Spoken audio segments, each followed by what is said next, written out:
time. Only you had a motive for murder.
Hello?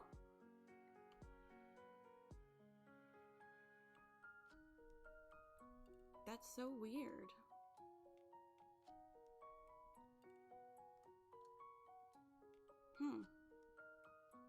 You can hear me now? That's good, at least. How odd.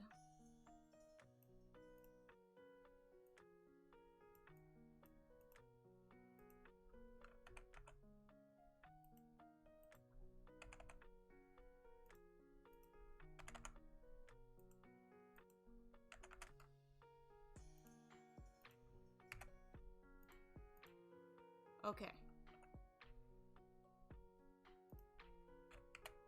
It's been a while since I used this scene, so a lot of it needs to be a bit fixed up.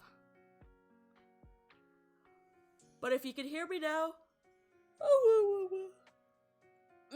big stretch. That's what matters. How is everyone doing this fine Thursday afternoon? I hope y'all are having a wonderful day. Still plugging away, I see.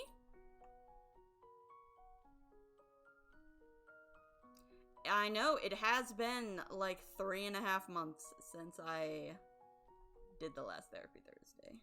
I know, I'm very bad. Sometimes it's just hard to come up with like things to talk about, you know? Especially things that I haven't already covered.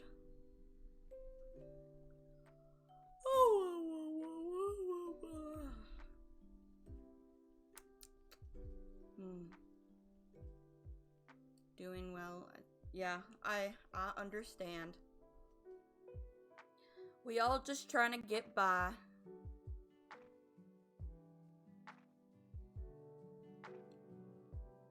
Oh, big stretching.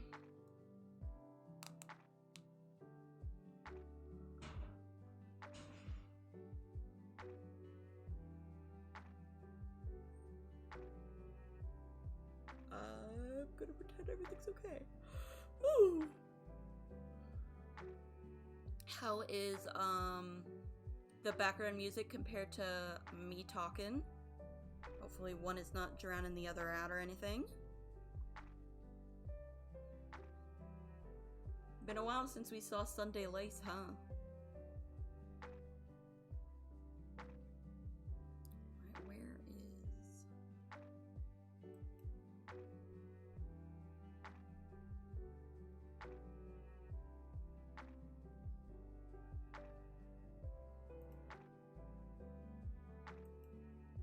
No, that's Stream Avatars. Where's my...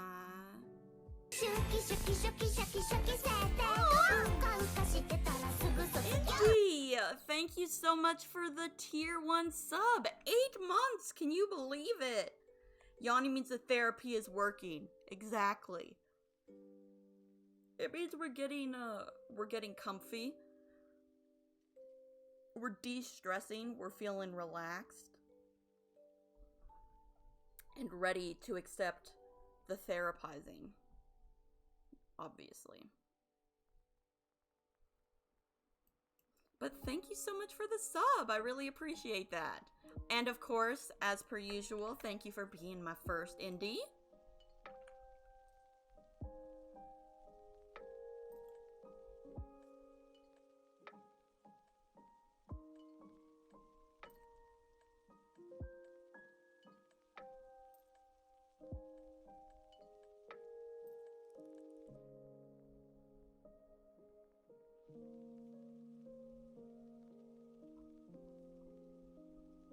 Sorry, I often love the music.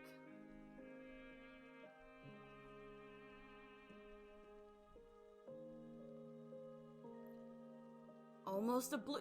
I know you grew up so fast. Look at you.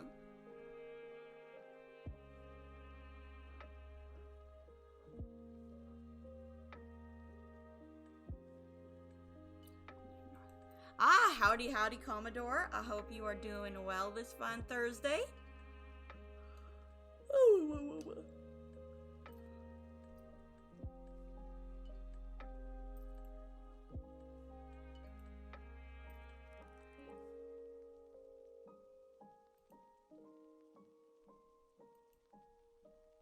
Very well, that's wonderful to hear. I'm so happy to hear that.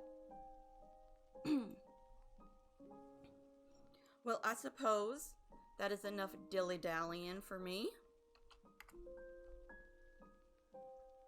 All news is bad news? I don't know about that. And howdy Amajiki. Hope you are having a good Thursday as well.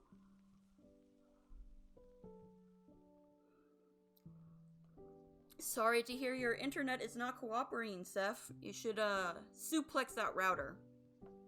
Still at 666. Yeah, you know it. Try and keep that spooky number as long as possible, huh? I'm just happy to have reached the spooky number.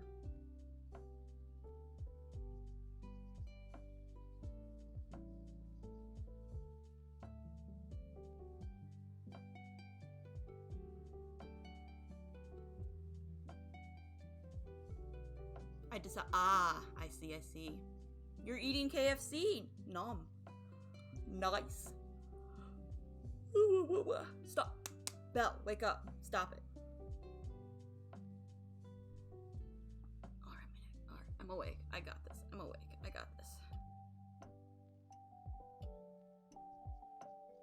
Not a number, it's in a triangle pattern. Ah. Alright. I suppose we should get started, y'all. So, by the way, I'm now an admin on it. We have a train station with a working escalator shops. Wow, that sounds super fancy. Look at you go. Turn on I don't have Senpai stream elements. I actually don't know how I would get that.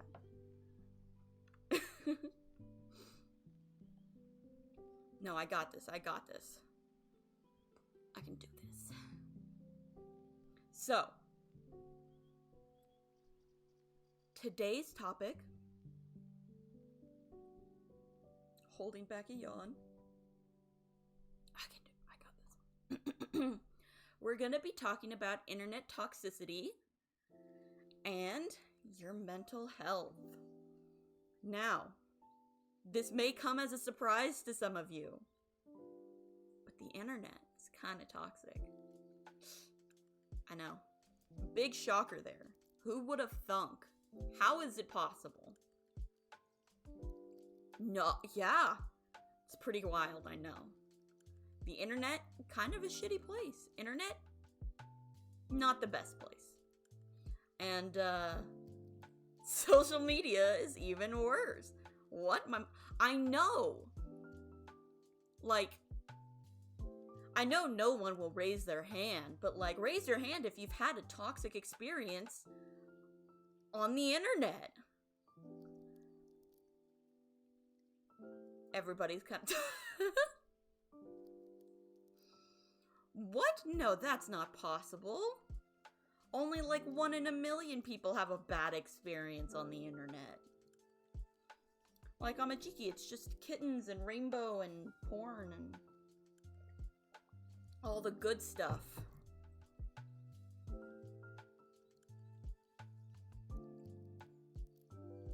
I need to become the Karen Slayer. Wait, I already... Yeah. So, internet, not the nicest of places. And social media, even more so. Does anyone want to try and give a guess as to why it's so toxic? Social media, the interwebs. Wait, get comfy. Because engagement means ad money. That is indeed a part of it. Anyone else want to take a guess as to why the internet is so toxic? Because Karens like to congregate there? It is the Karen breeding ground.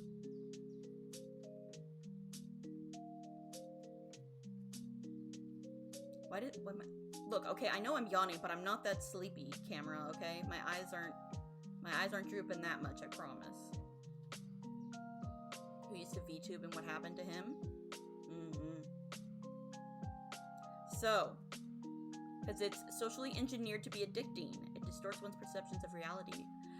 All of those things. Look at y'all. Y'all are so smart. I'm super proud of. Eyes, I'm awake. I'm not sleeping. I'm super proud of y'all. Y'all nailing it. So, like Indy said, social media is engineered to show the best of people. Only the good parts of their lives. That's what people are mainly posting. And so it distorts our sense of reality because we're only seeing people's good sides. Good size? Good sides, right? And then we start comparing ourselves. Comparison is the root of all evil. We start comparing ourselves and being like, well, they're having such a great time. Why am I not doing that great? Like Commodore says, it's socially engineered to be addicting, right? And as Commodore also mentioned, engagement means ad money. And like John Adler said, certain type of people like to congregate there, right? So, even Tyra Banks doesn't look like... Yes! She was yeah. There's lots of freedoms. Tips Fedora. So I'm gonna go over a few things about why, things are so toxic. Engagement means intention and, well, engagement. I don't know if y'all prefer to see, like, the web pages I'm looking at, or if you just don't mind me talking. But, blurf. I'm just gonna start, reading off to y'all. So, why is the internet so toxic? As we said, but social media sites and news outlets. These are like the most toxic things. And there's a bunch of factors that y'all pointed at as to why the internet is toxic. When it comes to places like news sites, it's like road rage. A lot of people feel like they're in their territory because they're at home or using something personal like their phones. And you have the freedom to go on the internet, and you have the freedom to be a fat fucking dick. It's true. But the reason, one of the main reasons is something that Commodore hit on, is that news sites and social media are like faux news sites at this point, pry on what we have as humans called negativity bias, right? We are much more likely to pay attention to something that's negative, to something that's scary, or to something that angers us, than we are to pay attention to positive things. Things that make us happy, things that make us grateful, things like that. And so, that's how clickbait titles came about. And clickbait thumbnails is trying to generate as much anger and outrage in a title and article so that way you click on it. News sites love bad news because it gets you a reaction. Every time you click on that website, they get money. It's the same with social media. Both news and social media algorithms are geared to feed you negative news, right? Because this is what drives engagement. Like Commodore says, it's an evolutionary adaptation that we made, because being scared of a big cat that isn't there than to want to pet the big pretty cat that is there. We survived so long by using this negative bias to remember potentially harmful events, right? It's more important that we remember that John from, 𝒮𝓊𝓷𝒾𝒷𝓒e was murdered over there by a big cat. It's more important to remember that than to remember Bob from King Bunga was saw a cute dog over there, right? Or a pretty sunset. One is a lot more important to remember than the other for our survival's sake. And we developed that over thousands, millions of years, right? It's hard to go against that kind of programming. Only kind of recently have we had to learn how to kind of ignore that. To ignore everything in our brain that's screaming, we need to focus. Oh, oops. That didn't happen. You saw nothing. We need to ignore our brain screaming that we need to focus on all of the horrible shit that's happening. Right?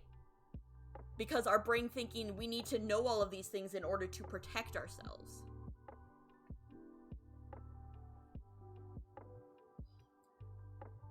Referred as social media as 𝒮𝓶𝓷.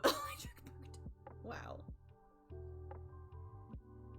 But news sites and social media prey on this evolutionary disposition that we have towards negative news, towards just negative information in general. This is also why it takes like 5 good comments to outweigh 1 negative comment. We are socially engineered and evolutionarily engineered to focus more on negativity. If you know 𝒮𝓊𝓷𝒸𝓊𝓉, I do not. Knowing our luck, by the time we adapt to the new world, we'll need the old ways of being scared of big kids. Probably. You know, yeah, knowing our fucking luck. But anger fuels more engagement than happiness, right? People are more likely to do something when they're angry than they are likely to do something when they're happy, right? People are more likely to share being like, oh my god, I can't believe someone did this on their social media than they are to share like, hey, look at this cute little like dog I ran into on my walk. People are much more likely to engage in one thing than the other. Thank you for the posture check. Ugh, straighten my spine. And social media, ow, my knuckle. News media sites specifically curate their news articles to be like this. And, as you might have noticed,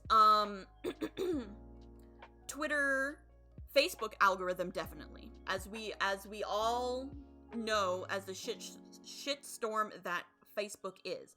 Facebook algorithm is geared towards sharing upsetting, shocking articles. Twitter's algorithm, while not as much before, has been changed a bit. Not saying how, not saying why, not saying by who. Has changed to promote more negative news because it drives engagement. Most toxic I had on the internet were very tribal, fight or flight or freeze. Yes. I have a Facebook account too. I use it to interact with like my grandma. But, you know. Yes. Outrage gets the views. I think most of us know that news articles do this, but not as many people know that Twitter and Facebook and YouTube even utilizes this practice, right?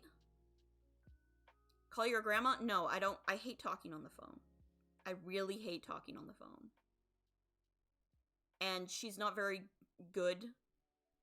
One of my grandmas is not very good with technology. The other is. So I got to see her Facebook post of the new tattoo that she got. Because that grandma is dope as hell. Twitter is the word. Twitter, yeah, Twitter I think is really bad, and Reddit.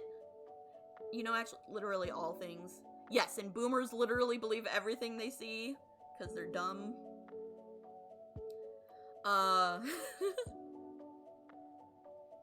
Yeah, that grandma's pretty cool. But what I was saying is that most of us know that news websites and stuff utilize this practice, but not as many people know that, you know, Twitter, Facebook, YouTube, the social media algorithms are also made to tap into our negativity bias.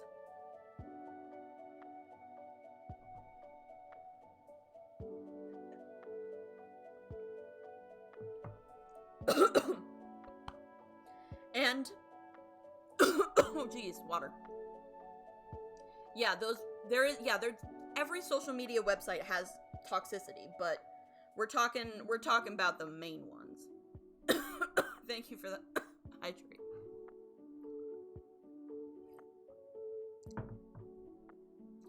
And I think, and well, no, I don't want. Let's not assume. The more you engage with negative materials and the more negative interactions you have on a social media platform, the more likely you are to continue to be fed them. What is social media good for? Social media isn't all bad. Social media isn't all negative, right? Social media is great for meeting new people. I wouldn't have met any of y'all. I would have never met Senpai if it wasn't for social media. Social media is a great way to release and share your creativity, to share knowledge that you have with people, right? It's great for connecting with people. That's what social media was created for, right? Yes, when you assume, it makes an ass out of both you and me. But social media, much like any tool that humans make, isn't inherently evil or inherently bad. It's how we choose to utilize it, right? And not just you, but, society in general. Social media can be used for good. It can be used to keep up with classmates from high school. But has that come at the cost of decreasing social cohesion? I mean, potentially, but there's not much that we can do about it.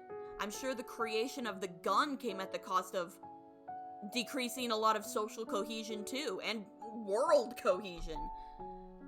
But the tool has been made. There is no sense in vilifying the tool when the tool is not the problem, right? It's easy to just say social media is bad, internet is bad, because then that takes all the responsibility of the problem off of us. Oh, well, obviously it's the internet that's the problem, not the people using it. It allows us to obfuscate what the actual problem is and remove any sort of responsibility we have for correcting it off of ourselves. But yeah, the genie isn't going back into the bottle.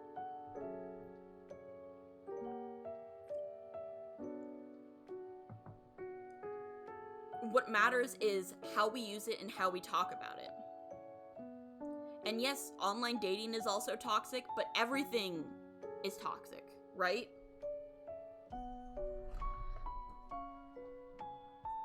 I know about the psychology and knowing helps. I mean, but then you can also think of ways that it were positive, that these are, social media is really important. When I was growing up and I was struggling with my mental health, my family didn't believe me. They just thought I was, being a teenager, that I was overreacting. If it wasn't for the internet, I would have probably internalized that and never gotten the help I needed.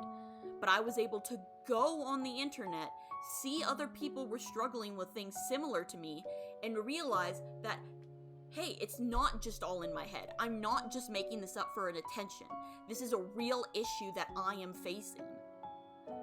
And so, things like social media and internet can be really good and really helpful for people.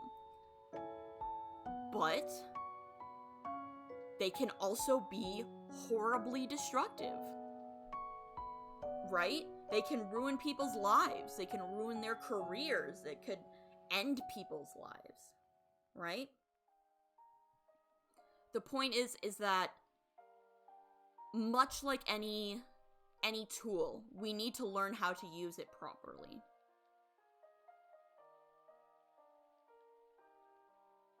Even if but it wasn't the issue that there wasn't an answer, Dio. For me, it was, my family was basically telling me, we're gaslighting. They were telling me I'm crazy, that I'm overreacting, right? I would be horribly upset, and they would just be like, why are you upset? You have nothing to complain about. Like, pull yourself up by your bootstraps. Get over it. And if I had just stayed in that bubble environment, I would have eventually convinced myself that I am overreacting. You know, like, I'm just being overly emotional. You know, this is my fault, right? When that's not the truth. The truth is that I have a chemical imbalance in my brain. I do not produce enough dopamine and serotonin, right? So the internet didn't provide me the answer, but it showed me that the problem I was experiencing was real. It wasn't my imagination, like my family was telling me, right? So while the internet can't always give you the answers that you're looking for, they can provide a sense of community, which can be really important when you're struggling and when you're feeling alone and isolated. It can show you that other people are there and that you're not as alone as you think you are, right? I find it difficult to find like-minded people online. I find that to be discouraging. Yeah, that can be really hard too. Because how internet circles eventually form is they create bubbles, you know. I don't have hands, but quote-unquote safe spaces, you know, insulated circles where you only hear the same opinion. Yes, it's very tribal. Use tools, don't have tools you use. Yes. Boomer mentality has a lot of that, you're on your own, but yes, we're definitely improving with that. But I think we all can agree that we've had positive experiences on the internet, right? The internet has allowed us to find something that we loved, right? Like I said, it showed me that I wasn't alone in the struggles that I was facing, and in 2020, it allowed me to find streaming. I know some people, that's how they find anime, right? Some people, that's how they found their favorite video game. The internet has allowed us to find wonderful things, right? And so despite everything that we're talking about, I do want to emphasize that it's not all bad. That there is good. So, not talking about me, silly. For me, 2020 started in 2008. Oof.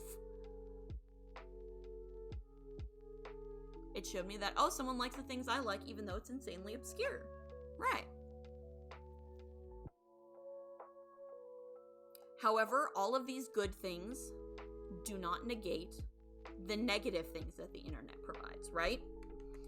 And the best way that we can deal with all of the negative things we have to struggle with on the internet is to learn how to recognize, 1, the signs of toxicity, 2, what contributes to them, and 3, what we can do to combat them. Because yes, the internet can also make you feel like a lonely place, and we will talk about that, right? We went on a little tangent, but first I want to cover more so we talked about our negativity bias, right? That's why the internet and social media can be so toxic. Another thing is anonymity, right? The anonymity of the internet means that nobody has to feel accountable for what they say, right? People may become like super militant simply because there are no checks and balances as there are in real life. There are no repercussions for saying something or doing something horrible to someone online like there are in real life. And that gives people a sense of power, right? Like I think everyone said before, being on the internet gives you the power to be a massive dick, right? Because theoretically, no one can catch you being a dick.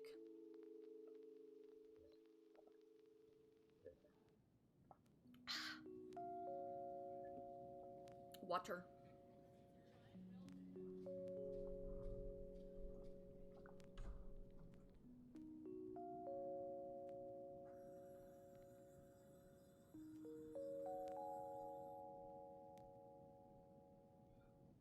Sorry, getting more. All right.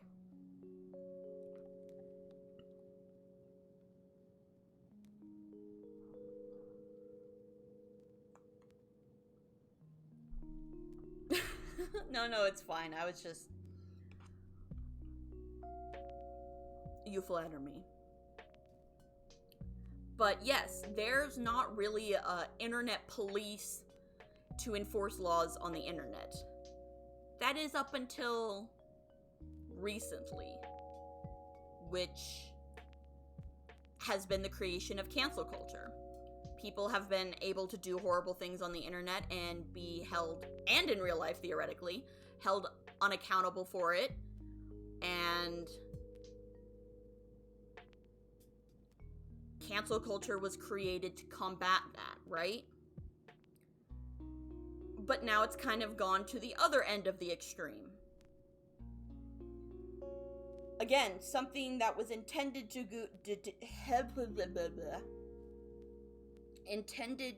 good, that has been corrupted by the way that we utilize it.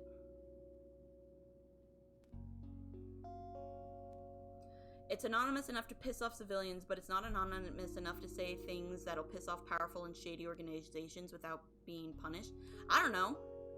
I mean, the U.S. government is pretty powerful and shady, but I can say fuck the U.S. government pretty easily. Not worry about repercussions there. You can say a lot of things. As long as you're not, like, inciting violence or, like... And even then, it's...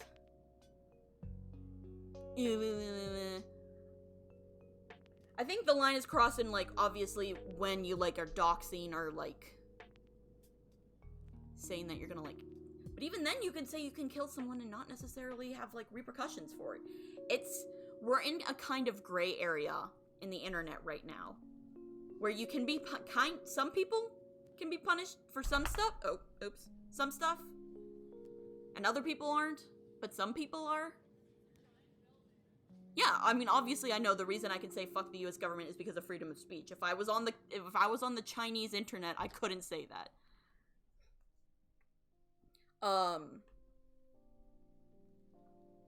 But you can get away with saying a lot of shit, right? Especially as just like an average Joe. Now, if you're like a whistleblower in like an organization or something, that's different, right? But the average person can say and do a lot of pretty heinous shit without being held accountable for it on the internet, right? And even if they are held, quote-unquote, accountable for it on the internet, it only really affects their internet life. Not often does it reach over into the real world, only in very extreme circumstances. And that's because that's the protection that anonymity provides.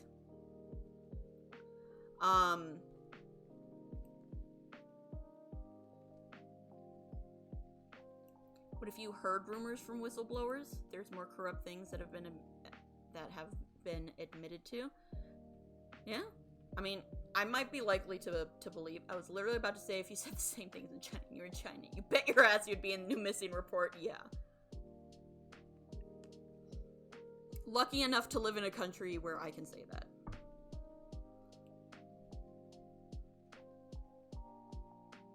Yeah, in real life... Oh yeah, and yesterday was International Women's Day, yay. Without a police force, the populace would police himself, and it's always pretty horrifying. Vigilantism, lynch mobs, it's not pretty. It's not exactly the same way on the internet, but I think the point still stands. Yes, we're living in that kind of era on the internet where we are policing ourselves. And it's not always the prettiest, right? I just take a look at 4chan. 4chan is 4chan. I think we know 4chan. But at the same time, like, 4chan has caught, like,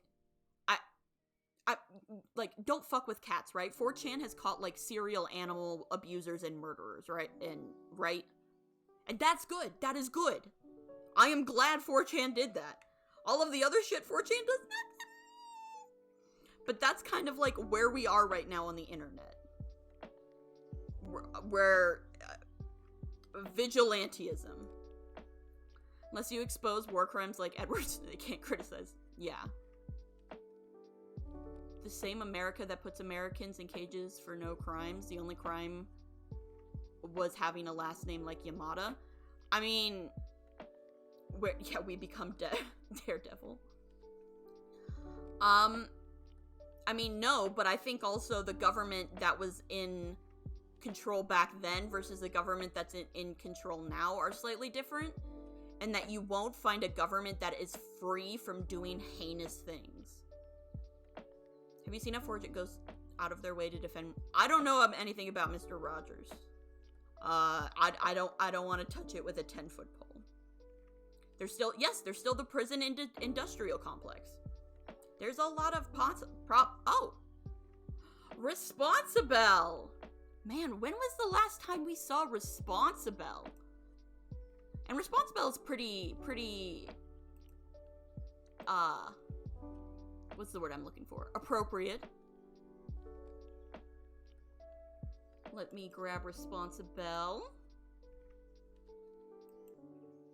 Ta-da! I upgraded, so now you don't see all of my internet computer shenanigans. And I have become the senpai. Be responsible on the internet. I have become the senpai.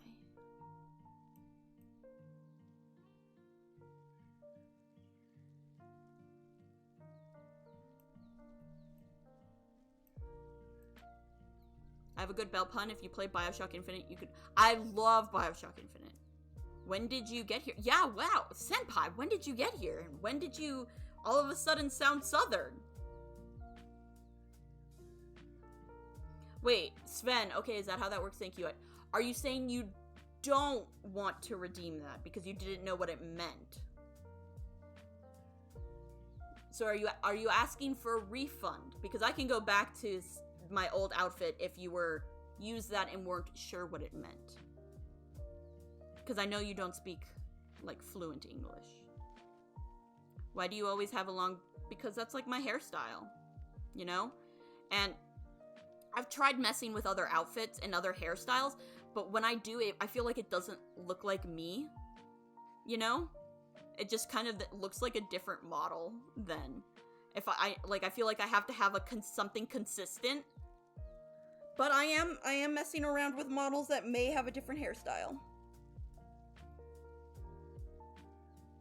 Oh, okay, you don't have the okay, I got you. I got what you mean. I feel you. Where is Sunday Lace? Boom! I'm back. You were just checking out what it does. I got you, fam, no worries.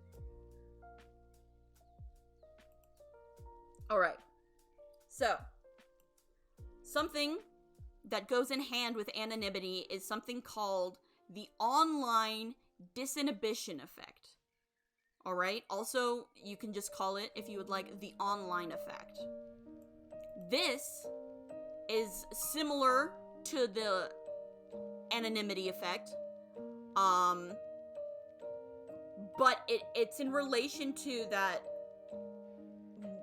what would never be acceptable to do in person is somehow acceptable on the internet, because social norms kind of cease to exist and anyone can say whatever they want.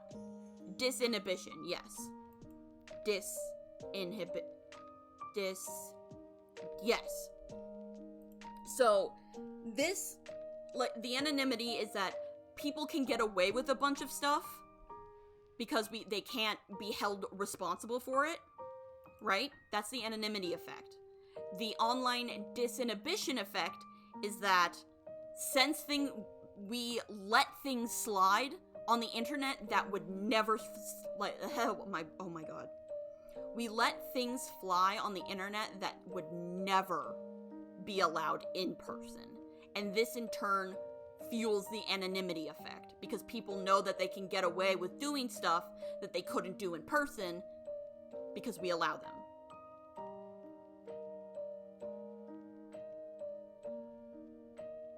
Correct, we all wear, yes, that's correct, Wendy. We all wear masks, metaphorically speaking. Fucking love that movie. It's more, there's different norms. Yeah, sorry, what did I say? That there weren't any social norms? But anyway, y'all get what I'm saying, right? The idea is that we let things slide that we never would in person, right? Like, it's a bit harder to punch a person. Yeah, but I mean, like, we've all been, or I've not seen The Mask. Oh my god, you have to, it's so good. It's so funny. I personally love it. And nobody would bat an eye, but the second I whip it out on the street, no, the first movie. Just the first movie. But another common thing is, you know, video game voice chats. I think we all know what that's like, especially when, I don't know, a girl is in it. We all know what, we all kind of know what kind of things are said in those kind of voice chats, right?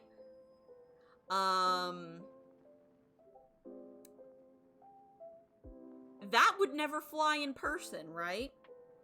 If you were just walking down the street, there's a reason they call them gamer word, right? If you were just walking down the street and you saw a guy just walk up to a girl and just start fucking like, "You're such a bitch, you're a slut, I hate you, habita, bleep, beep, beep, beep." Most people would be like, "Yo, whoa, what the fuck is going on here, man? What are you doing? What did this woman do to you? Chill the fuck out, dude." Right? I'm gonna bear that guy up. I think you mean beat, yes. The amount of insulting. Yeah, some people are like that even IRL, but those are usually outliers. My brother has gotten laid with a pickup line of, "Hey, you wanna fuck or do I owe you?"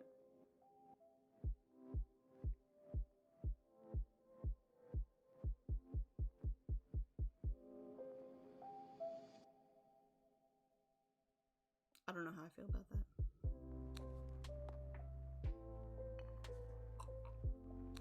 But we all know it's common for people to say pretty horrible things to each other on the internet, right? To insult YouTube comments. Just go to YouTube comments. And people will be throwing, you'll be watching like a 5-year-old doing their first piano recital, and the comments are just like, "This kid is shit. He should never play the piano." And you're like, guys, it's a fucking 5-year-old. What are you doing? Like, you could never say that in person. Because that's a horrible thing to say to someone. Taking notes from your brother. No, don't. I don't know how old his brother is, but you say that nowadays and you're gonna get slapped. Lord knows, at least that's what I would do to you. Yeah, and it gets worse the further. But it's okay to be horribly mean. 5-year-olds need to learn how to take criticism. Exactly, right? You can say horrible things to someone on the internet that if you did in person, most people would come up to you and tell you, "Stop it. Get some help. Get some help." Right? I've never watched Peppa Pig, but yeah, where they play the instrument, like, yeah, I mean, and it doesn't make sense, because it's like walking into a kindergarten, going into the music recital, where you know there are kindergartners, playing music, and just standing in the back going, "Boo! suck. Like, why? You know? And people would be like, the fuck are you doing here? Get out. If you're just gonna boo them, why are you even here? But that's the online disinhibition effect. That social norms are different on the internet, and we let things slide here that we would never let slide in person. Since everyone's talking, they're kids. You don't want to hurt their feelings. Oh, brother.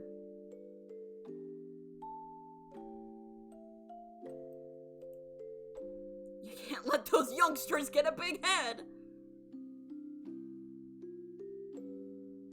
What happened with voice chats is game communities was games started as local tight-knit communities where it's okay to be very informal.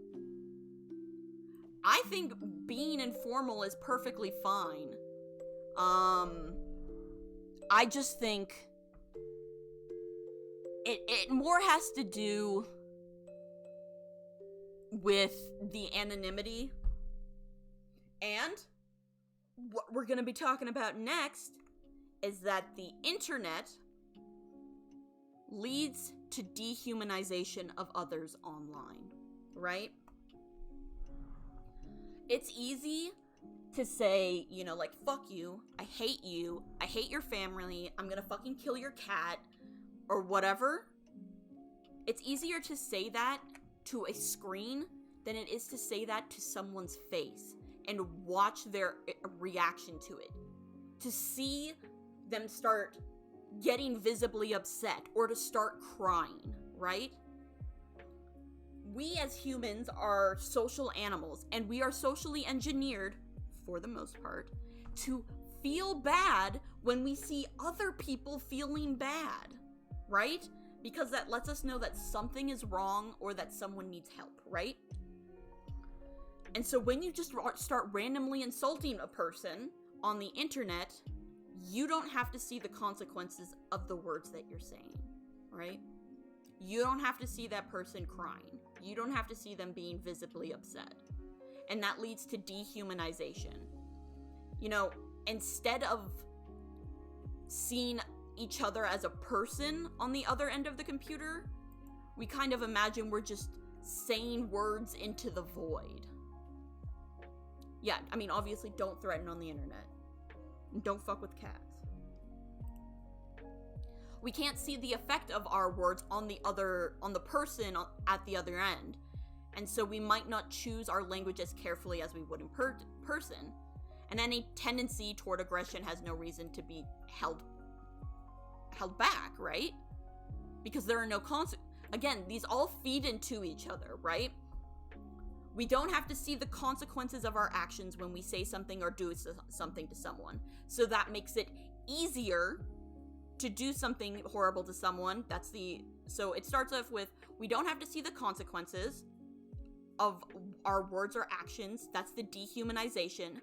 So it makes it easier to say and do horrible things to other people. That's the online that we would never do in person, which is the online disinhibition effect, which we also know we will never be held accountable for, which is anonymity, which allows us to more easily dehumanize people because that's the social environment, the disinhibition effect because of anonymity. So they all feed into each other, right? And continue to perpetuate each other.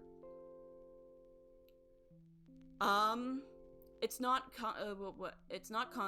sometimes you don't even know you're making them upset. Yeah, exactly. Sometimes you might say a joke that you mean well-intentioned, but it hurts the other person's feeling, and you have no way of knowing because you can't read their facial expression.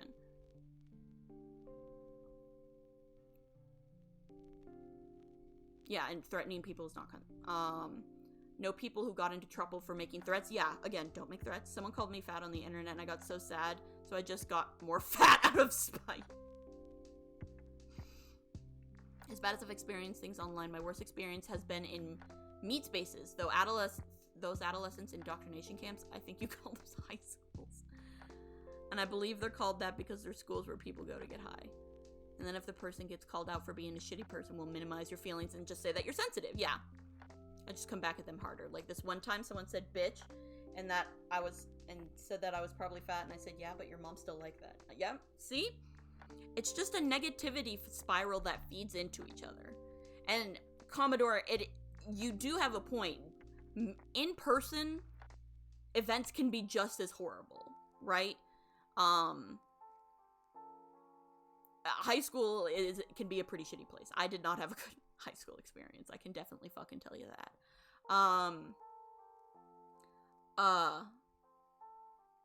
But I think, oh, thank you for the hydrate.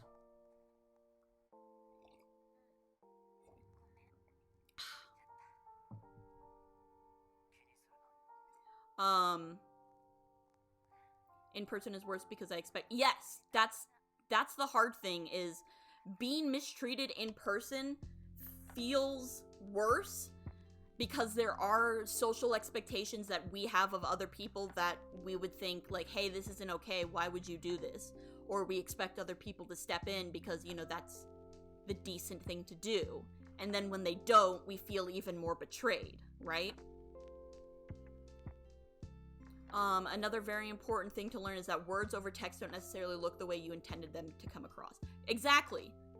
Right? I text in full, a lot of times if I'm talking to someone, I text, or message in full sentences with periods. Apparently, to some people, periods are aggressive, right? Periods mean you're angry. Periods mean that you're upset, right?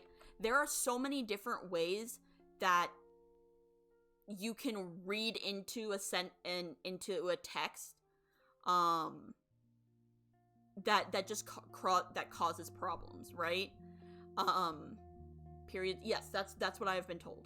I just like to talk in complete sentences. But the reason texting is so bad for communication is because only 20% of communications is actually the words that we use. Another 40%, no, maybe another 30% is tone of voice, and the other 50% is our body language and facial expressions. We use our actual words very little to communicate. We mostly communicate with our body. That must be why people so often add yes, that's exactly why emotes exist. It is to denote your facial expression or the mood or the tone of what you are saying, because it's so easy to misread or misinterpret what people are saying via text.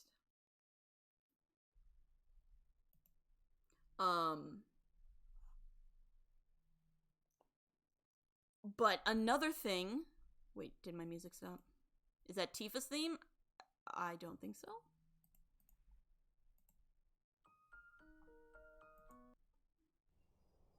This is my quote-unquote therapy music.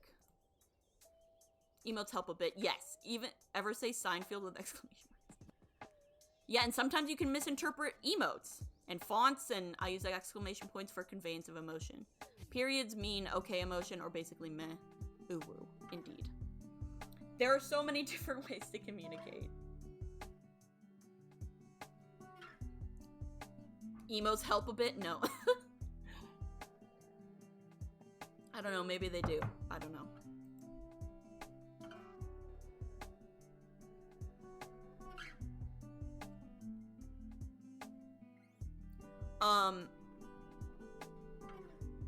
Not the emus. Another thing that can contribute to the internet being a toxic place, is a lack of real-time feedback, right? Comments on the internet, or tweets or discussions, are much longer than what someone would, say in real life before, being interrupted by other people, right? Mind if I share a link? Sure, to what?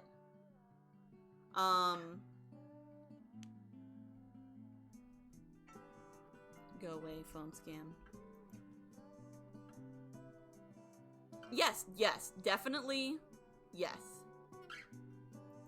I feel that. I'm not gonna trust the guy with the FF namesake, Tifa's thing. Okay, I'll trust you. But the lack of real-time feedback can also play into that toxicity, because a commenter, like, can totally ignore feedback and keep commenting whatever they like without interruption, right?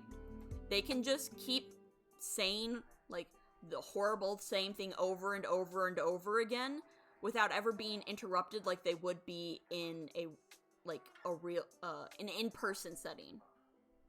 And this makes it easier for, you know, the internet to be like a breeding ground for venting negative emotions and anger. An example is like, so imagine going to return an item at a store and venting your anger at the person working the customer service desk while everyone is watching. This is assuming you aren't a Karen, okay? You would only go so far before someone else would step in, right? However, this is what you can do on, like, Yelp pages all the time without much thought about how the message is being received or perceived by others. Sir, yes, sir, this is a Wendy's. I mean, obviously we have memes that defy this, but we're talking about in general, right? I know assuming that you're not a Karen might be bold, but...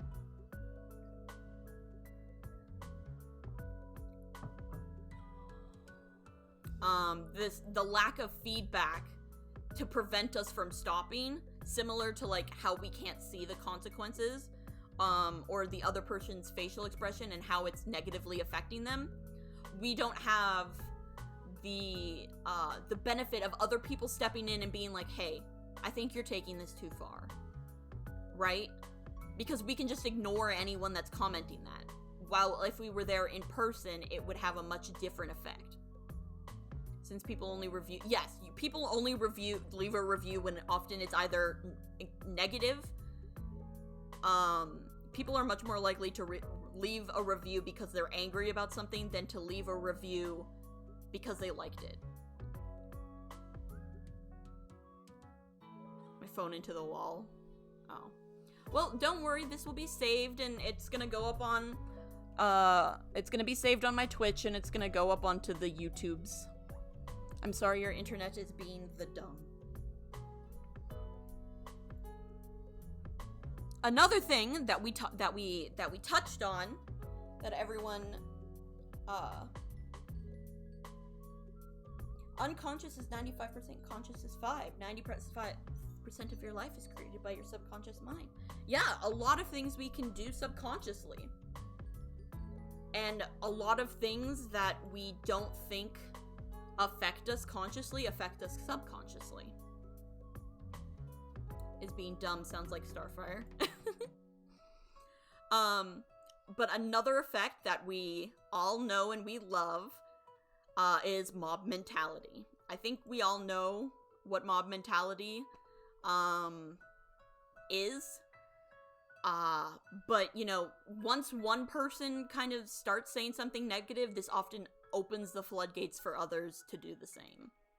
And it's really easy for people to just kind of get swept away and seeing all of the hate and jumping on board and getting caught up in that mob mentality. This is not new, but it helps me not constantly be on it. True. Because it doesn't work half the time. RIP.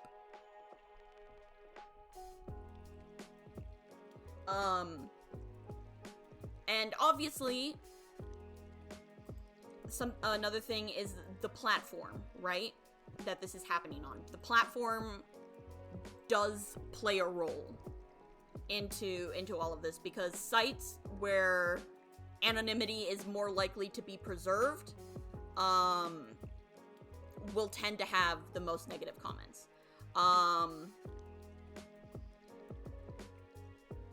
Like there was a study where researchers found that actually the highest number of rude comments and insults was on YouTube because of the amount of anonymity there. By contrast, platforms with a lot of opposing viewpoints, like Facebook and Twitter, are more likely to just have commenters who are arguing or angry at each other. But just people being like, you suck, or you're dumb, is much more likely to happen on YouTube because it's not as interconnected. Grab your torches and pitchforks! It's a beast. He's got fangs, razor sharp ones, massive paws, killer claws for the feet. Is that Beauty and the Beast? Is that the song that they sing?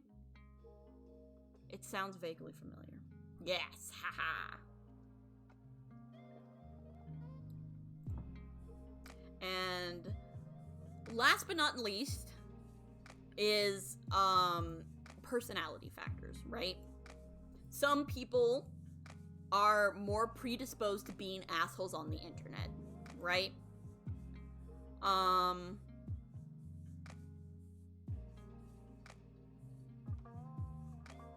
You know, they can be trolls. They can just be assholes in person too. But people with certain personality traits are more predisposed to being assholes on the internet. Right? These are usually people who have a lot of free time, people with low self-esteem, more likely to be male than female, more likely to have lower income, and more likely to have a lower education. So one may or may not say that they may be projecting. Just saying.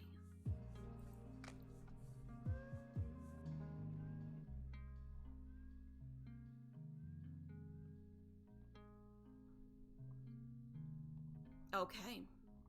So,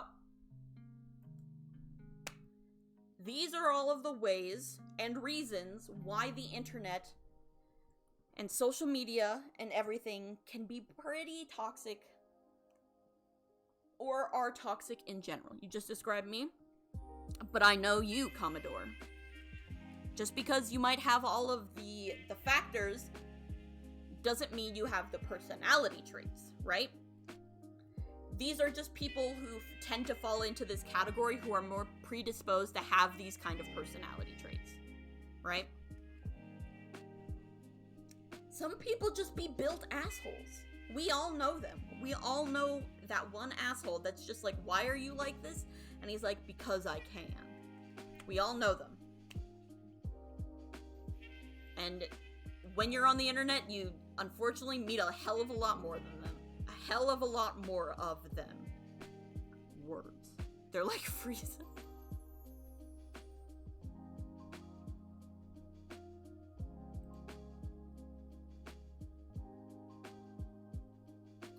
Yes, some people are defensively assholes, but they're still assholes. Narcissists. They're a perfect example. They're horrible people because they feel horrible about themselves, but that doesn't excuse them being a horrible person. A lot of them aren't badass in that they don't care. It's that they care a lot, and they do this in order to feel better about themselves. They're projecting. They're trying to make other people feel bad. They're bullies. The classic bully. They put other people down so they feel better. Right?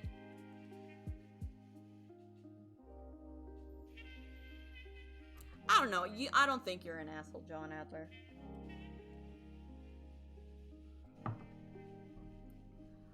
Would you prefer John Adler, General John?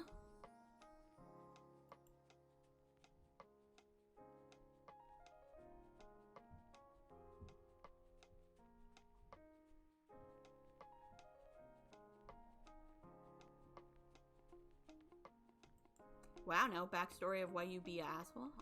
Not all assholes. Some people, a very, very small amount, you know, have a mental condition like antisocial personality disorder where they literally do not feel remorse. And so then they don't feel bad being mean because they don't see anything wrong with what they did. But most of the time, people are assholes because they feel bad about themselves. Call me whatever you like. If you block me, that means I won. Yeah.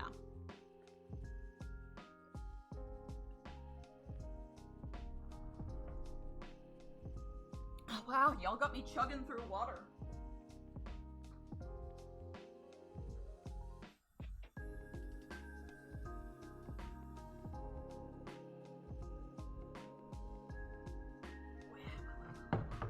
Alright, more water required. Oh, my spine. Alrighty.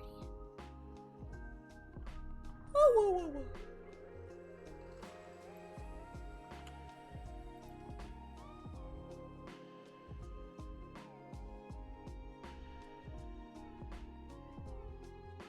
Wait, getting comfy again?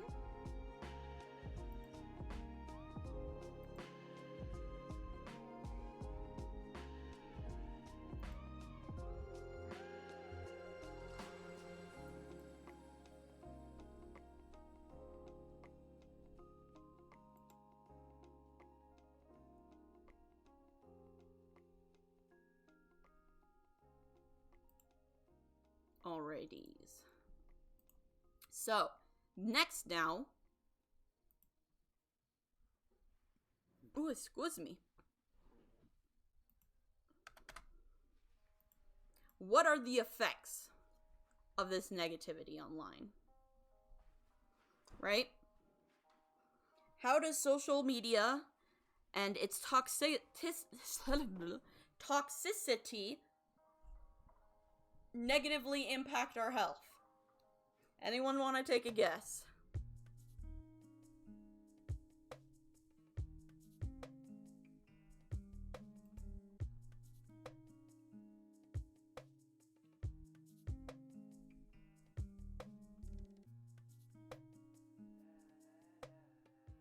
Can make you angry all day.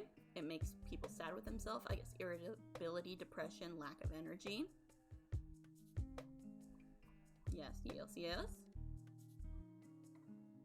Depression, definitely. Yes.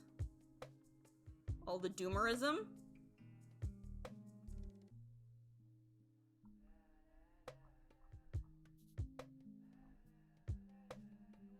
Right. All of those things. So, literally all of that. Mental, your nihilism. The negativity online can affect your mental health negatively in a lot of ways. What was, oh, alright, I'm getting fed up trying to, I'm just gonna hit. Alright, bye, Seth. Thank you for trying to stop by. I appreciate that. A lot of people talked about sadness or depression. And yeah, reading negative comments online or bad news just over and over again has the effect of making you feel more negative. If you wake up like first thing and start to read negative comments online, you'll end up starting your day feeling negative. And you can even become addicted to reading negative comments, which then can end up causing depression or exacerbating already pre-existing conditions, pre-existing depression. It can also lead to a lot of anxiety. You know, reading constantly bad news, constantly seeing fighting on like your timeline or on your feed or whatever can leave you feeling anxious. Especially if you're reading things that, you know, are meant to cause fear or make you question your own choices.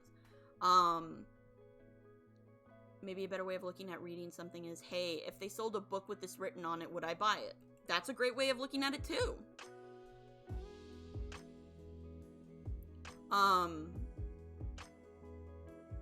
Yeah, I suppose, well, I'm going to briefly go over all the negative effects that it can cause, because with what Commodore is saying, I do think I want to try and focus on ways to fix it rather than all of the damage it can cause, right? So yes, it can exacerbate and cause anxiety. Obviously, it can fuck with your self-esteem and your confidence. Can it can cause issues with your body image. It can also fuck with your attention span. If you spend too much time reading negative comments, you'll find it harder to pay attention to things online, to things that require longer spans of attention. And it can also obviously lead to a dopamine addiction, right? Every time that you get like a like on a post, you can become addicted to that feeling.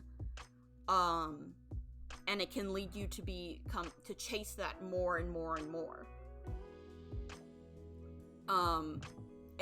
Impulsiveness, being impulsive can put you in a lot of trouble.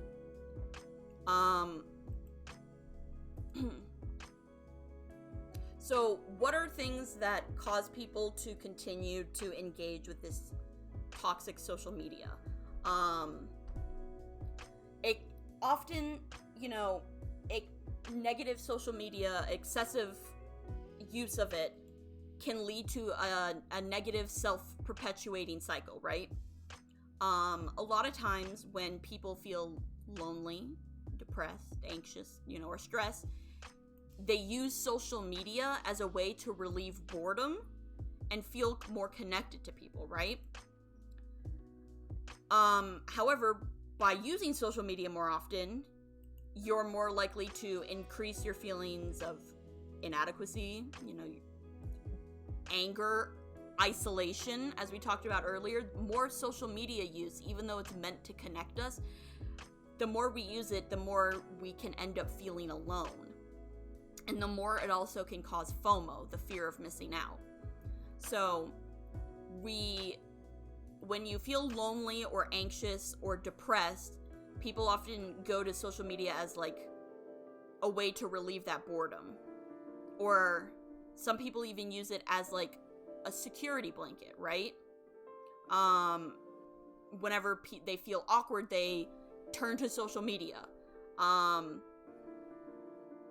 But then this increases feelings of FOMO and of isolation and of self-loathing.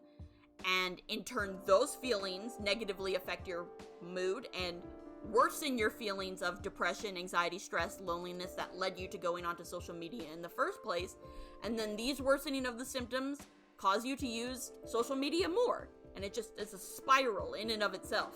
You feel bad, so you use social media. Social media makes you feel bad, so you use social media more to help you not feel bad, but it just makes you feel bad. And more and more and more. More like anti-social media, am I right?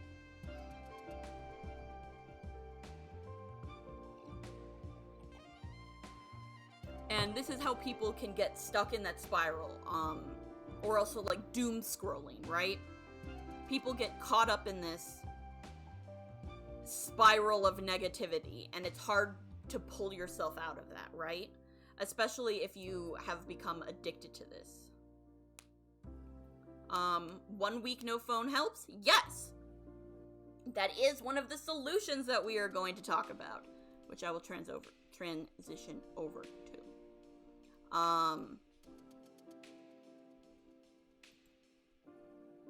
So, ways that you can help improve your mental health when dealing with internet toxicity. The number one best way, obviously, is not use your phone, but that's easier said than done. But the most helpful thing is to use an app that tracks how much time you spend on social media a day, right? There are a bunch of different apps like this. Focus Me, App Block, Off Time, just Space, App Detox, Stay Focused.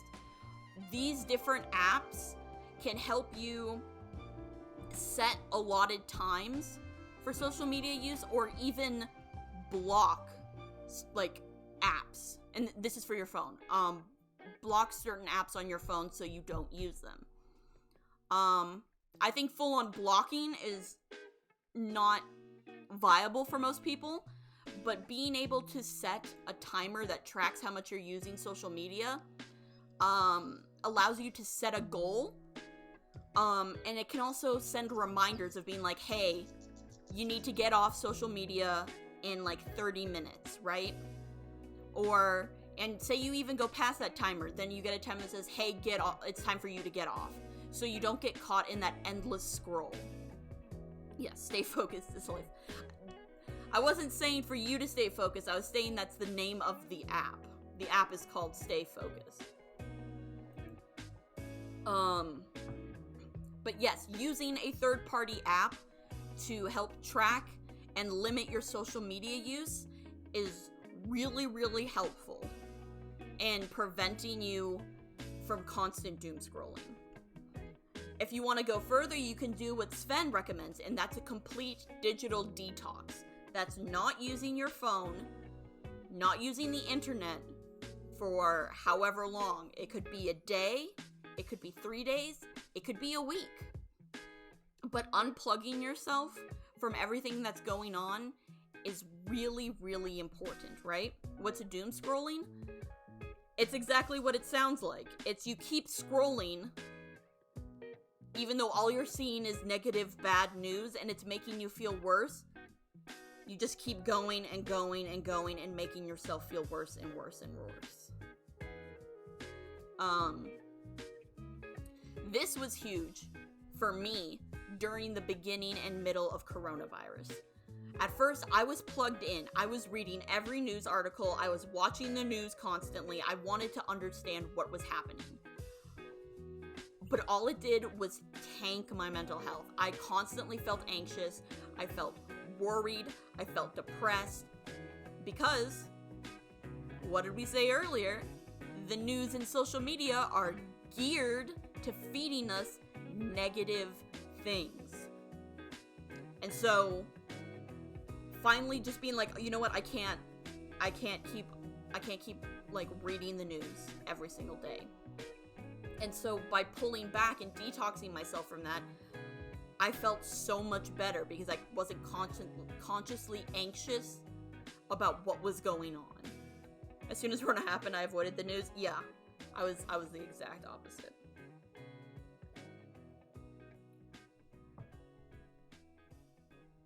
Yes, you're more productive when you're not being a doomer. Another thing that can help is turning off your phone at certain types of the day, right? This can be, obviously, when you're driving, when you're in a meeting, you're at the gym, you're spending time with friends, and not taking your phone with you to the bathroom. I know that this is hard. I know it's something we all love to do. But not taking our phone with us everywhere can be very, very helpful. Or if we do take it, turning it off. Alright? Don't doom scroll. I was just about to say, is don't bring your phone or your tablet or your computer or whatever with you to bed. Right? Turn them off. Leave them in a different room to charge during the night. Do not bring them into your bedroom.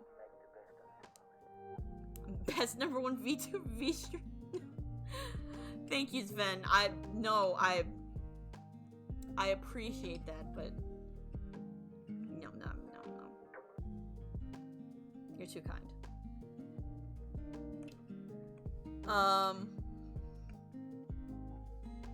What if we take it, I mean, these are suggestions to, if you're finding yourself being negatively affected by your internet usage.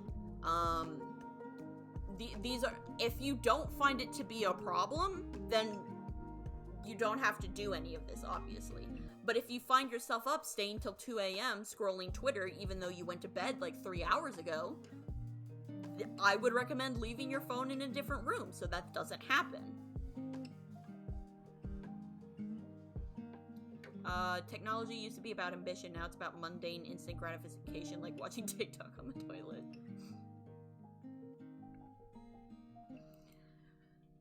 I mean, I think it's still about ambition, but, used for also very mundane things.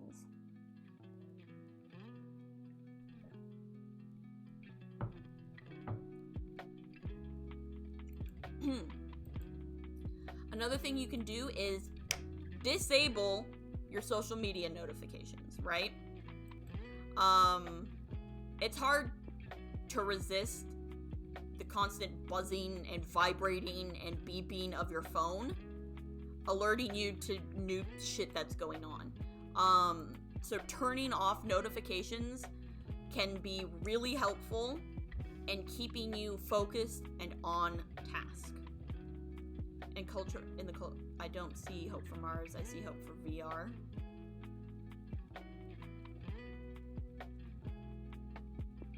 Sven, stretch. Oh, sure. Oh, thank you all. Even if that's a whole different can of worms to tackle than General John.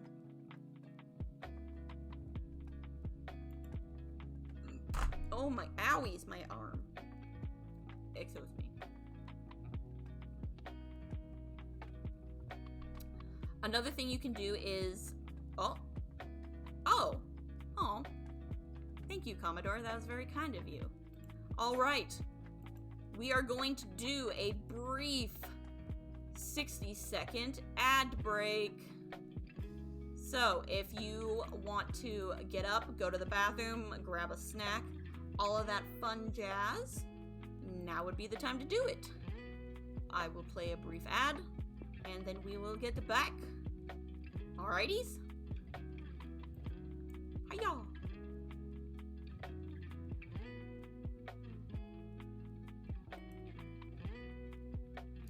You go to sleep? Okay, rest well.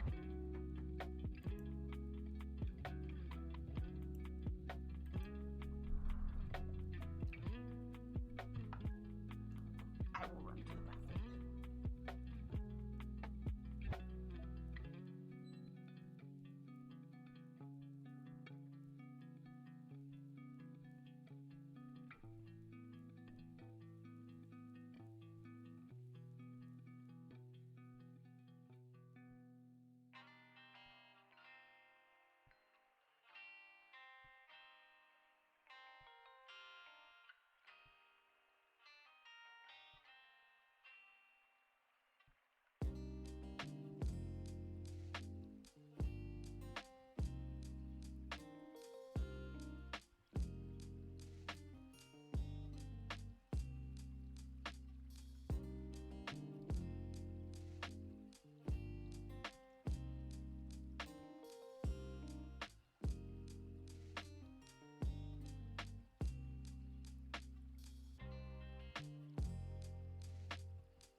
Did we have a good message from our sponsor? That is done. Yay.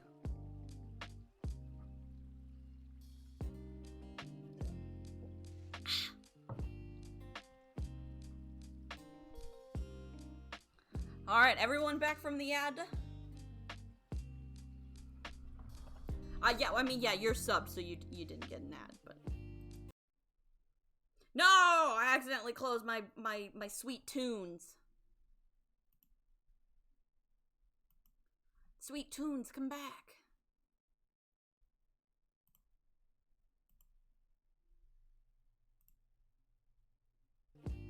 Alright, sweet tunes are back. howdy, senpai.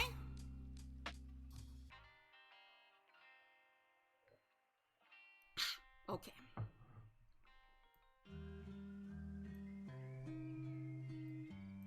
How goes it's going, it's going. I hope your day went well.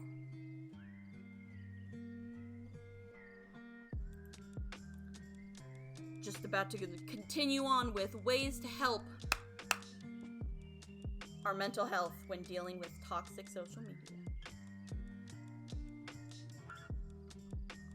All right. Another thing that you can, people can, one can, is to limit the amount of times that we check our phone, right? I know that can be hard. I know sometimes we compulsively check our phone every few minutes. Y'all can't, yes. But starting by weaning yourself off by okay, I'm going to check my phone only once every 15 minutes, then once every 30, then once every hour, right?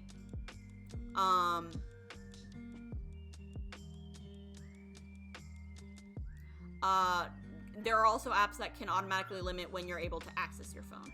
Y'all check your phones. Would you consider it healthy if you eat when you're bored? Not stress eating, just bored eating. No, that is also not healthy. That is very common. Eating when you're bored. But that is a negative coping mechanism to deal with boredom. And can lead to weight problems and the such. Yes. So no, I wouldn't say it's the best. Ask yourself, how much do I value looking at this? Exactly. Or I believe Commodore also said, if you're scrolling and you come across something, asking if this was in a book, would I read it?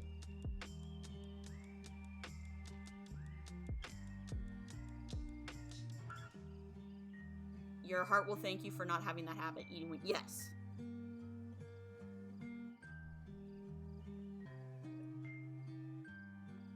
Blow my throat.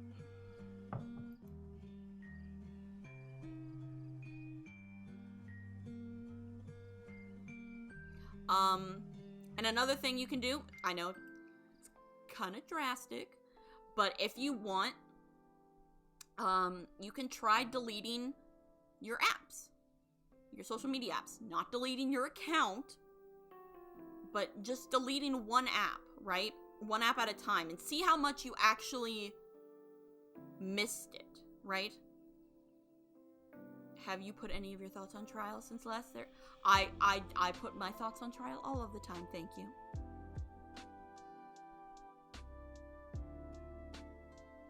Delete Facebook at the gym. Someone who has hyperthyroid syndrome, weight problems will not be an issue. Just because weight problems might not be an issue doesn't mean it might not be a nutrition issue, right? It doesn't mean it still can't raise your blood pressure, or things like that. No, we are not getting on the Sigma grind set. No. The Sigma grind set is also unhealthy. But try deleting one app. See how much did you actually miss it, right? And if you found that you were fine, then try deleting another one. See how much you missed that one.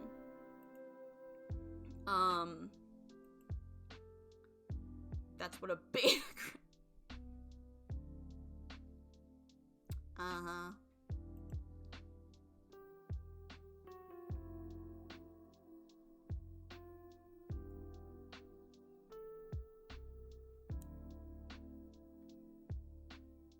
Blu-ray of a Western and a PS4. Yes. All right. What are some things that one can do? Subs would be bait.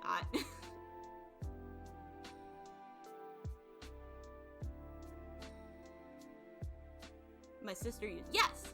And it can also help set limits on how much social media that you're using. I think Senpai might be a bit behind.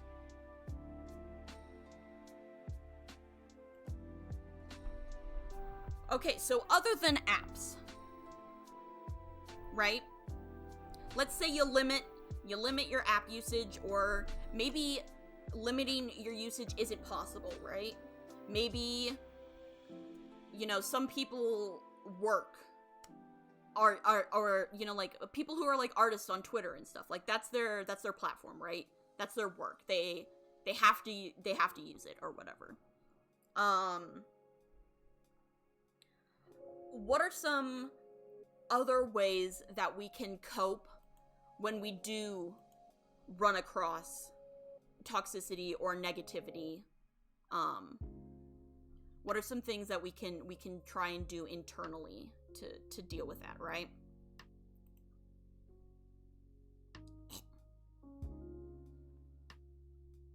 First things first, obviously, is, you know, to choose your platform wisely.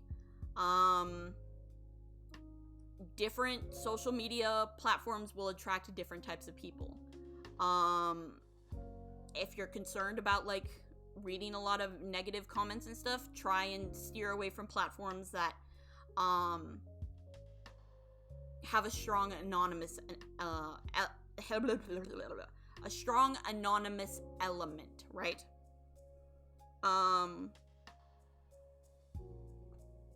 This one is a bit easier said than done, but research has shown that having strong attitudes and values make it less likely that you will be swayed by what you read in the comment section. So by having, you know, strong attitudes about, you know, yourself, or strong values in respect or honesty, means that you will be more likely to stay true to your values and be swayed by negative opinions, right? It means, like, in order for comments to affect you less, it's important to know what you stand for and, you know, have the courage and conviction to stick to your principles and your values regardless of what other people say online, right? If you feel that you don't have a strong belief or value on something, educating yourself can be really important. Research also shows that lacking knowledge on a topic can lead you to trust other people's opinions and comments, right? That's why it's so important to do your own research and to educate yourself on topics outside of the comment section. There's nothing wrong with going to someone to educate yourself on their opinion or on their experiences, right? But actually going to peer research instead of just listening to people and what they say on, you know, on social media or in comments is super, super important, right? Because when you don't have knowledge on something, it's easier to be swayed by other people's opinions. Even if those opinions are, you know, incorrect or purposefully misleading or trying or manipulative. Can confirm I'm so stubborn I can get a mule into PDSM. Why would you give us that mental image?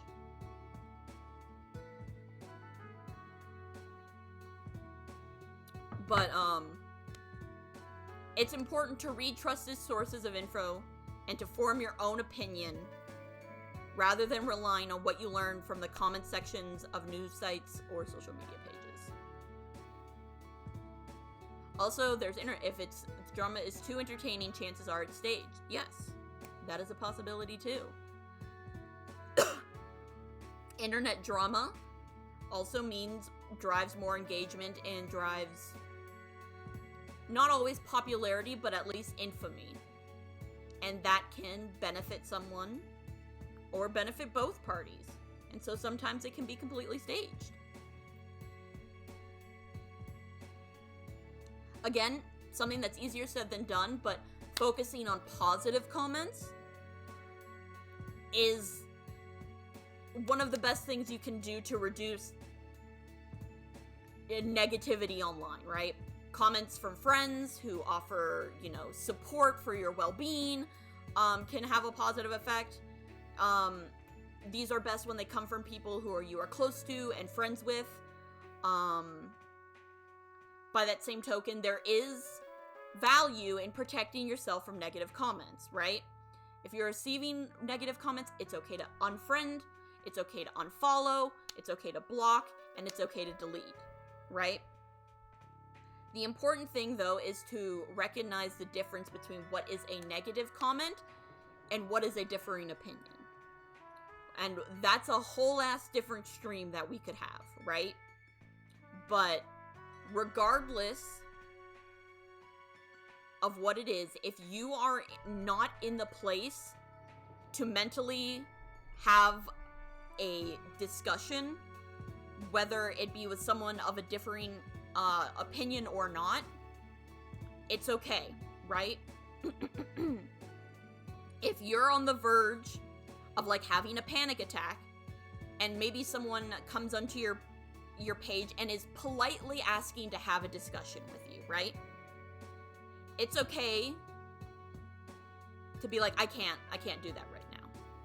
There's nothing wrong with that. If you need to take care of your mental well-being first and foremost, that is okay. All right? I want to make that perfectly clear, right? Like, if someone is being constantly harassed by hundreds of people, and one person is like, hey, you know, I have this different opinion and I would be very interested in discussing with you, it's okay for that person who is being constantly harassed to say, no, I don't want to have this conversation right now, okay? There is nothing wrong with that. There is something wrong with constantly just blocking, deleting, people who have a different opinion than you when you aren't in that kind of mental state, right? Because then that's just creating an echo chamber. But what matters first and foremost is you taking care of yourself and your mental well-being. But I also encourage people to be self-critical and ask themselves, okay, am I deleting this comment or blocking this person for my mental well-being, or because I don't want to hear what they have to say? You're so smart. Take care of number one. Take care of Commander I don't know who Commander Riker is. Commander Riker is the first officer on Star Trek The Next Generation. He is called number one as a shorthand nickname by the captain. I see. And yes, to some people, an insult and a negative opinion are the same thing.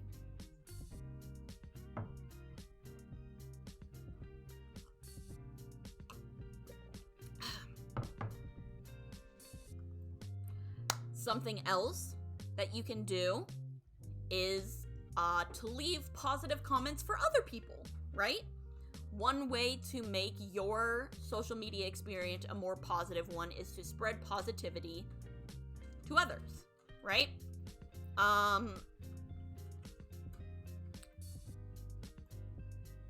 Positive comments can inspire more positive comments. And often the first comment on a post or in a thread is critical for shaping how other people respond. Like here I'm telling jokes, I'm just a clown. You're not a clown. Often if the first comment on something is negative, you'll notice that it kind of sets the tone for the discussion through emotional connotation, while seeing more positive comments will help encourage others to be positive as well. And the side benefit will be that you end up seeing and reading more positive comments overall if you're creating them yourself, right? I'm the exact same person that you agree with with that jumpsuit. I don't think that's true. Not the same either. Something that we mentioned before about why social media was created is something you can do to help is to focus more on the connection aspect. Since that was literally, like, the whole point of social media. The internet can leave you feeling lonely, but it can help you feel less lonely if you use it in an intentional way. So try instead focus on your time on connecting with people. This can be especially helpful if you have like social anxiety or you feel awkward. Curating a friends list of people that make you feel happy and positive, and then try and connect with them as much as possible. Obviously you can't get rid of being online. Being intentional in what you do, and when you are there is totally possible. Yes, and make real, they don't have to be local connections. You can make real, meaningful connections online with people who you didn't know before, or people who are in the same town, or the same state, or the same country. You can make real, genuine connections with people online, and focusing on that can help to bring you a more positive experience when you use social media.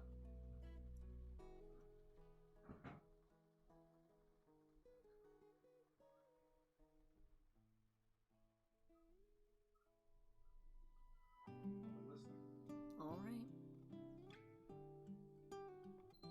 Another thing that's important, to manage how negative comments affect you is to be more critical of what you read, right? Consider the source, consider what the person's motivation might be, and ask for a second opinion if you need it, right?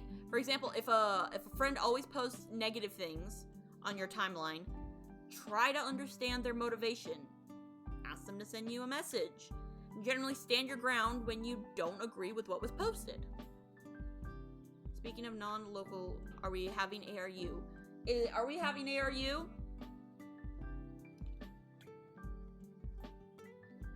Vince?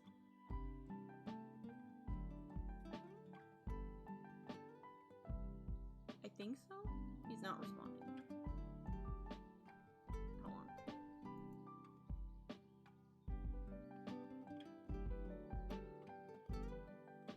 Yeah, whatever. He's not responding. But yes, I believe so. There is ARU tonight.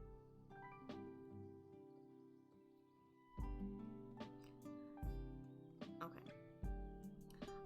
Another thing you can do is examine your predispositions before you go online. Like, and that's a fancy way of take stock of how you're feeling take stock of how you're feeling before you go online, right? Are you feeling depressed? Are you anxious? Are you worried?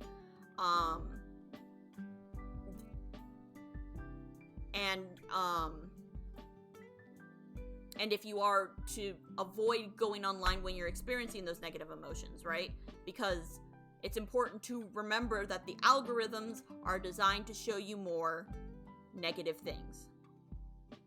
Do you think they'll teach this in school soon?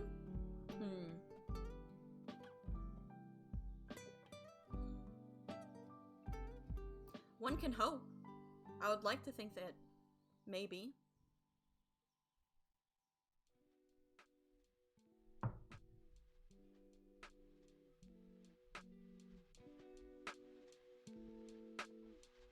I would like it if they did.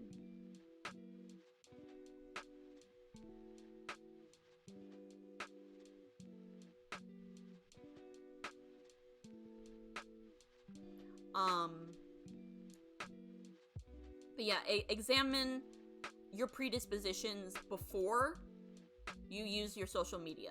So if you notice, like, I'm feeling shitty and you're reaching for your phone to go on Twitter, try and examine, why am I doing that, right? How is that going to help me? And try and steer that away to something else. It's also important to take stock of how your feeds are making you feel, right? So let's say you go online, you're feeling neutral, but after scrolling for a bit, you're finding yourself feeling worse and worse, right? So, like, next time that you've finished scrolling, take a moment to think about how you're feeling. Even it can be easy to miss small changes, and even small or short periods of like a lowered mood or self-doubt or anxiety can add up over time. After checking in a few times, you may notice that even harmless content noticeably affects the way you feel. Oh my god, words. Affects the way you feel. Especially when you're consuming it in high levels and repeatedly.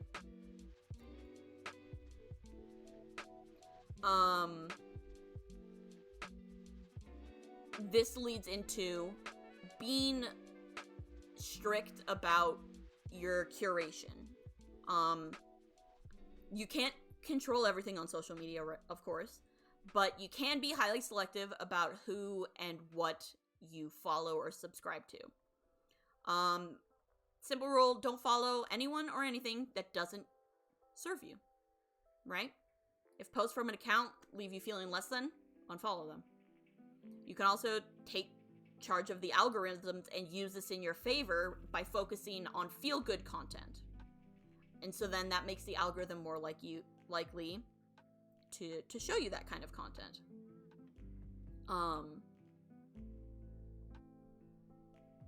Even, let's say you do have a very strictly curated timeline. Sometimes things might still pop up, even if you look for positive people. As we mentioned before, comparison is the root of all evil. And while it's easier said than done, and while it's natural, so don't feel bad that you do. It is natural to compare your experiences with online content. Remember that you're looking at a curated version of reality, right? That you're looking at a specific, unrealistic version of events.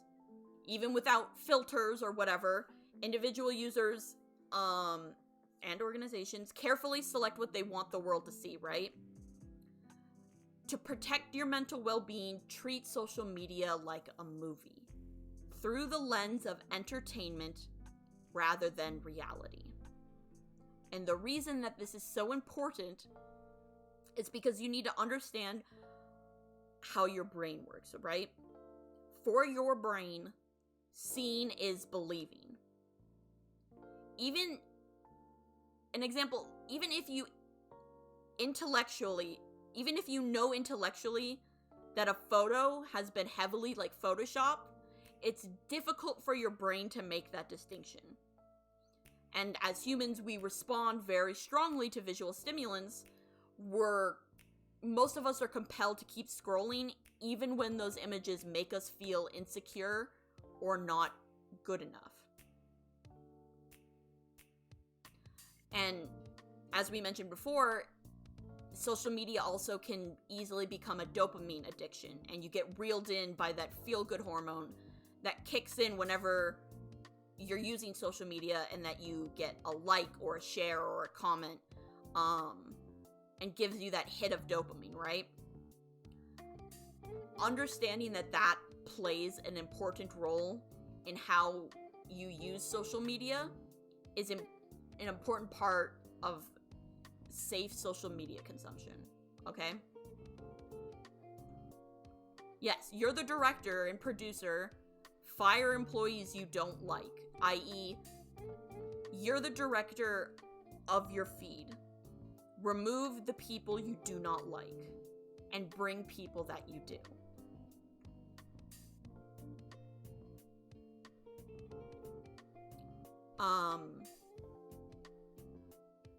And again, just to touch back, is that putting boundaries in place, if you're finding that this is more of a compulsion than it's like a conscious choice, or it's more of a habit, putting timers on how often you use social media, when you use it, or stepping away entirely can be helpful, right? You don't have to stay on any platform that isn't serving you. If that platform is not benefiting you, it is not helping you, you do not have to stay there, okay?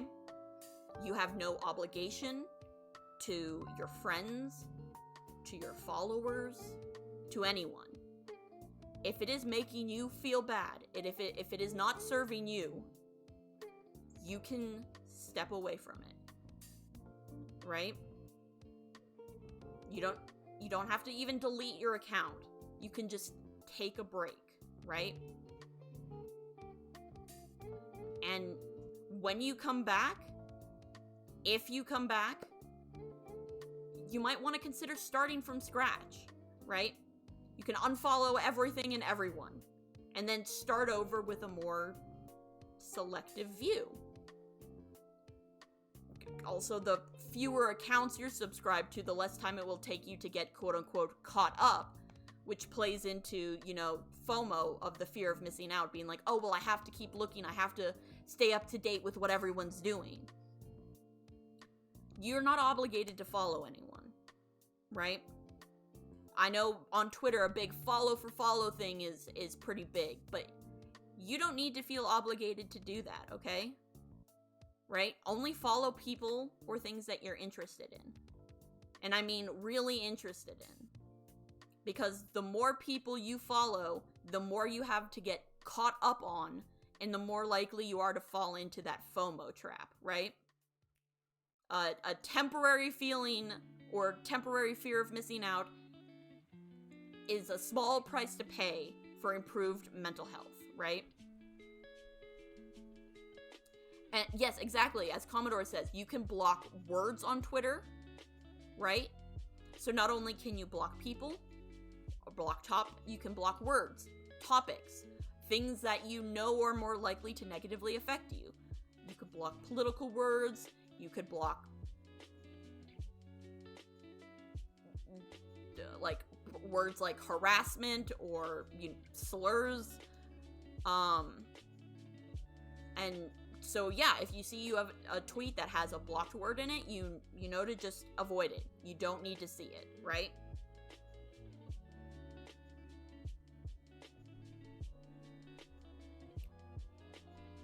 Whew.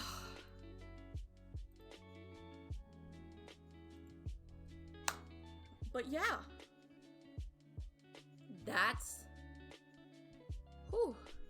just about everything.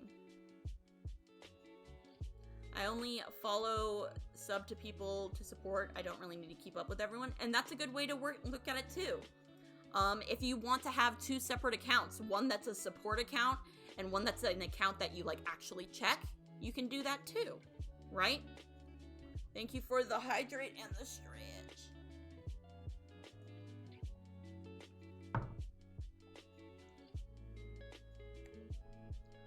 Whew. That was a lot. How is everyone holding up?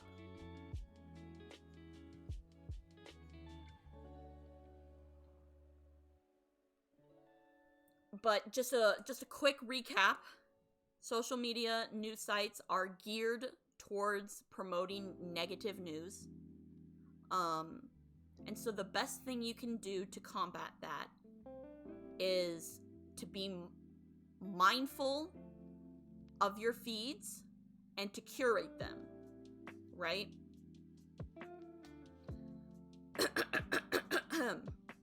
Only see things that it's important to promote positivity on your feed. If you're noticing that you have a lot of negativity, it might be time to reevaluate who and what you're following and who or what you need to follow.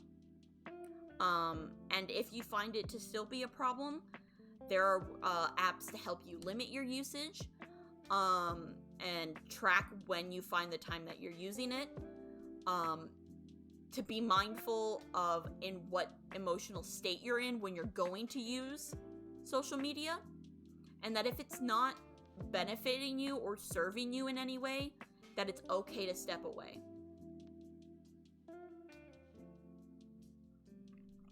What matters most is your mental health, okay? And it's okay to block people, unfollow people, or block words or avoid words that are negatively affecting your mental health. This is your castle. Remember that social media and that your news feed is a movie, right? It is not necessarily a reflection of reality. It's your account. You can do what you want with it.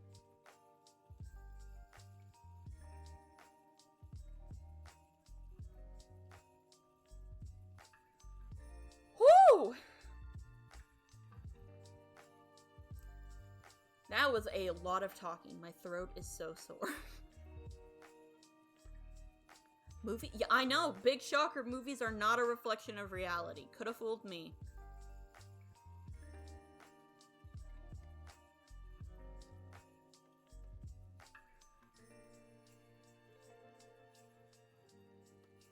Oh, my back. Oh, my body. But how are you guys feeling after that? Are y'all feeling any better? Feel like you can handle the world more? Ready to make social media what you want?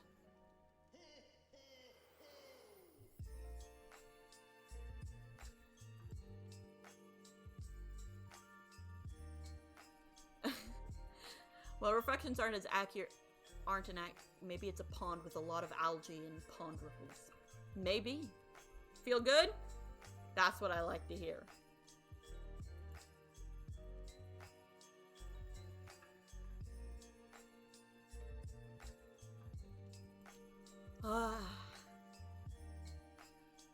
I know it's mirrors are backwards.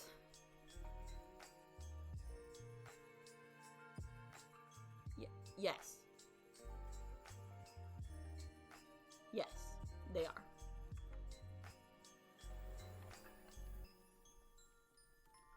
Whew. Well, do y'all have any questions or... Jeez, my throat. Questions, comments, or concerns before we wrap it up?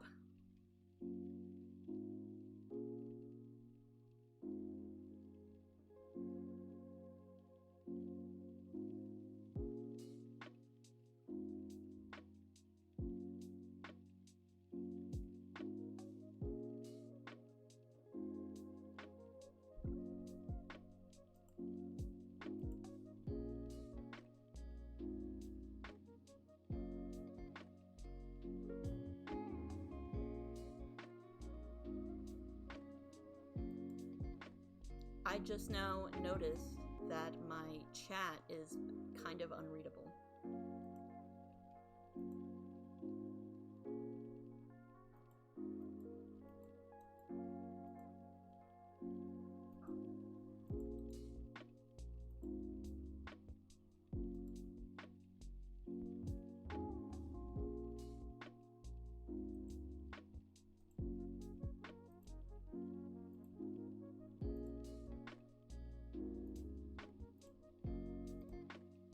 That just get rid of it.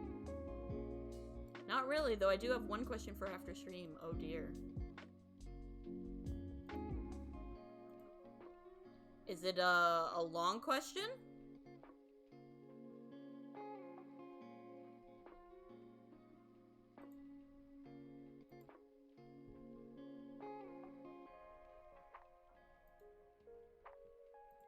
Slow key. What? Oh, emote only.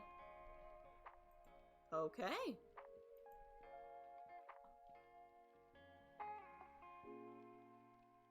I've never actually used emote only. How do I do that? Ah, there it is. Now you may only emote.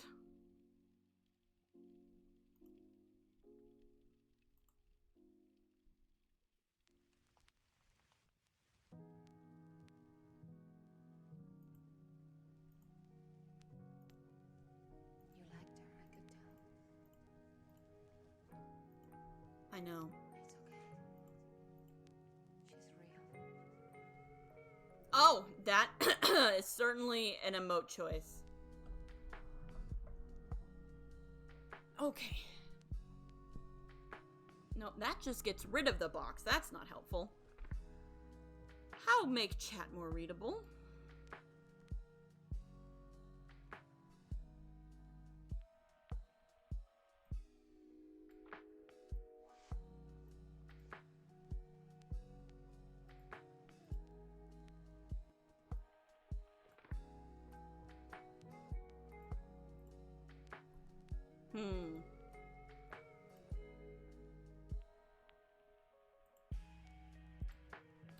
I'll fuck with it later. Anyways. Thank y'all so much for coming and hanging out. That is a dope Samus.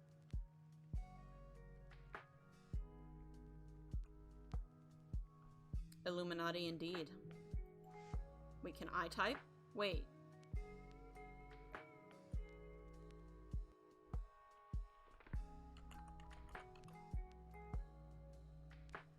Oh, wait, so I can type. Okay.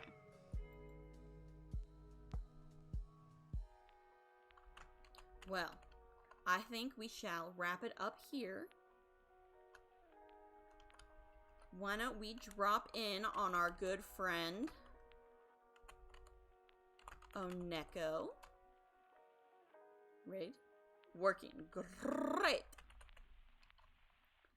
Here is the raid call for those who are subbed. Here is the raid call. I mean, that's the raid call for those who are not subbed. This is the raid call for those who are subbed. It does work. My bot's just not subbed to me.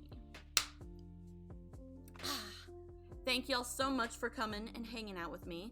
I hope y'all had a good time. I hope this Therapy Thursday was helpful and informative. I know it's been a long time since I done one, but it was good to be back. It was good to hang out with y'all again. Yeah. I will be back Saturday, 12 p.m. PST for some more Harvest Moon. Iris will have that baby whether she likes it or not.